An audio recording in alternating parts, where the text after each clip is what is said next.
Hey guys, what's going on? Darren here, and welcome back to the preview and prediction series. This is a series where I'll be previewing, and then at the end of the video giving my predictions for the upcoming Grand Prix, and this time I'll be doing it for the Abu Dhabi Grand Prix, the final race of this season's F1 Championship. If you do enjoy this video, please hit the like button and subscribe for more F1 content. I try to release between 2 to 3 videos every single week, and I reply to pretty much every single comment down below, and I look forward to reading and responding to your predictions.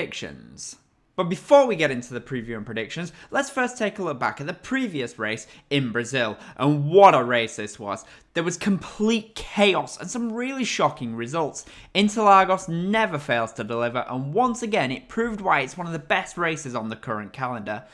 I don't normally mention qualifying, but I have to give a special shout out to Kevin Magnussen and Haas. They did a fantastic job and actually managed to score pole position, but not only did they secure pole position, but they also led 2 full laps of the sprint race, which is, if I'm honest, 2 laps more than I thought they were going to lead. But by the end of the sprint race, it was George Russell who won the sprint from Sainz in second and Lewis Hamilton in third place, which meant that for the Grand Prix itself, it was for the first time this season a Mercedes 1-2. And as the lights went out, George got off to a flying start. He nailed the launch perfectly and was clearly ahead of teammate Lewis Hamilton going into turn 1. Verstappen tried to have a run around the outside, but it actually ended up putting him vulnerable to his teammate Sergio Perez behind, and Lando Norris got ahead of both the Ferraris of Leclerc and Sainz, as the Ferrari duo opted for medium tyres, whereas Norris was on the soft tyres. And it didn't take long for the first safety car to be deployed, as Daniel Ricciardo clipped Kevin Magnussen, ruining what was a fantastic qualifying and a fantastic sprint race for the Haas driver, as it pitched him into a spin, and when K-Mag spun around, he collided much heavier with Ricciardo, taking them both out of the race. When the race finally got back underway, Verstappen had a run on Lewis going into turn 1 and went around the outside of the corner, which turned to the inside for turn 2, and in the process of this, they both collided, and it was much like a 2021 racing incident. Max was far enough along, I thought, for room, but Lewis Hamilton was entitled to take the race in line, and in the end they both collided, and Max Verstappen received a 5-second time penalty for what I thought was actually just a racing incident. But that was not the end of the chaos, as Charles Leclerc and Lando Norris then had a coming together, as Norris clipped his rear tyre, pitching Leclerc off into the wall, but somehow, despite Leclerc being fired off into the wall, he somehow managed to survive with nothing more than just front wing damage. Whilst all this was going off, George Russell in front was able to run away into the distance. After this, Lewis was quickly able to make his way through the field after dropping down to P9 after his collision, and he was back up to P3 in no time at all, and just behind Sergio Perez. Later on into the race, Lewis Hamilton on fresher and faster tyres was able to get past Perez and take second place in the Grand Prix, but it looked like Russell's lead was safe. That was, of course, until lap 52 when the safety car had to come out due to Lando Norris being stopped on track in a dangerous position with his car broken down. This wiped out Russell's lead, but on the restart, George was able to nail the restart and keep the lead from Hamilton.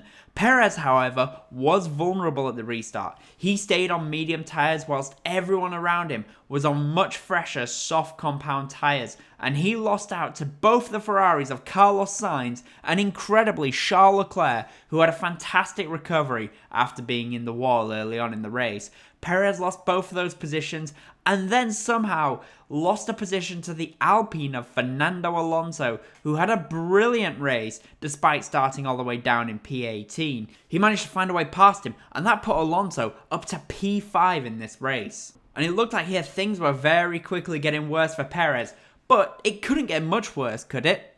Well, it actually did, and the reason it got even worse was because his teammate, Max Verstappen, to everyone's surprise, overtook Perez and then ignored team orders, which was to let Perez back through. And in the end, Perez lost out to his teammate and lost 2 vital points in his fight for P2 in the Drivers' Championship. But in the end, George Russell claimed victory and he won for Mercedes, and not only did he win for Mercedes, but Mercedes also claimed their first 1-2 of the season. An incredible result for the Silver Arrows, as they are now fully back in the fight for for P2 in the Constructors' Championship. Now to the preview for the Abu Dhabi Grand Prix, and as mentioned, this is the final weekend of the season, and things could not be any more different than it was at the start of the season. At the beginning of the year, Mercedes' pace was hopeless, Ferrari seemed almost unstoppable, and Red Bull were in perfect team harmony. Now, however, Red Bull's team dynamic has hit rock bottom. Ferrari are completely hopeless in terms of speed and decision making.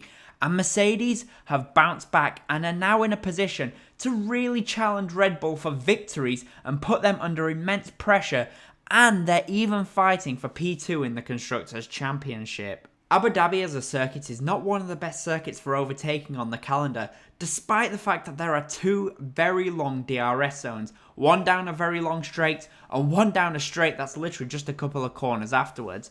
This can be seen by the fact that last year there was only 36 on-track overtakes, despite there being two DRS zones, offering many opportunities. Tyre wear is not particularly high either at this circuit, which can be seen by the fact that there was only 29 pit stops last season, and the only reason for the extra stops is some drivers were trying to take advantage of virtual safety cars and full safety cars that happened during the race, such as Max Verstappen doing a 3-stop on course to win the race. But the reality is, it's a fairly easy 1-stop. This year, Pirelli will be taking the C3, C4 and C5 tyres, which is a step softer than they did in Brazil, but it's the same compound as last year. Therefore, much like last year, I believe it will be a simple 1-stop race for the majority of the drivers, going from the medium tyres to the hard compound tyres. The circuit surface is typically very smooth, which leads to less pit stops. The race distance is 58 laps, and the fastest ever lap is a 122.109 by Max Verstappen in the Red Bull at last year's event, and the race lap record is a 126.103, once again by Max Verstappen in the Red Bull in last year's race. Now to the top three teams, and first off, Red Bull. Now, for Red Bull, most of this season has been plain sailing, and they have been the fastest team. However, as of right now, I have a feeling they can't wait for this season to end. Tensions have grown massively due to Verstappen ignoring team orders after everything Perez has done for him over the last 2 years. Perez was a vital role in helping Max Verstappen win the championship in 2021. Not only this, but it's looking more and more like that in 2023. Things for Red Bull will be a lot more difficult, and this is due to a resurgent Mercedes team looking more and more like they are in a position to take the fight to Red Bull Racing. That being said, Abu Dhabi should be a good race for the team. The reason for this is because they have a good car for this circuit, with the new layout being much faster than it used to be, with less corners and more straights. Perez is in a deep fight for P2 in the Drivers' Championship with Charles Leclerc, and it will be interesting to see if Max Verstappen will give the help that he didn't give in Brazil. Perez, however, needs to increase his pace if he wants to secure P2 in the Drivers' Championship, but thankfully for him, his car should help him out a little bit. And next up is Ferrari, and for Ferrari, they are aiming first and foremost to secure P2 in the Constructors' Championship.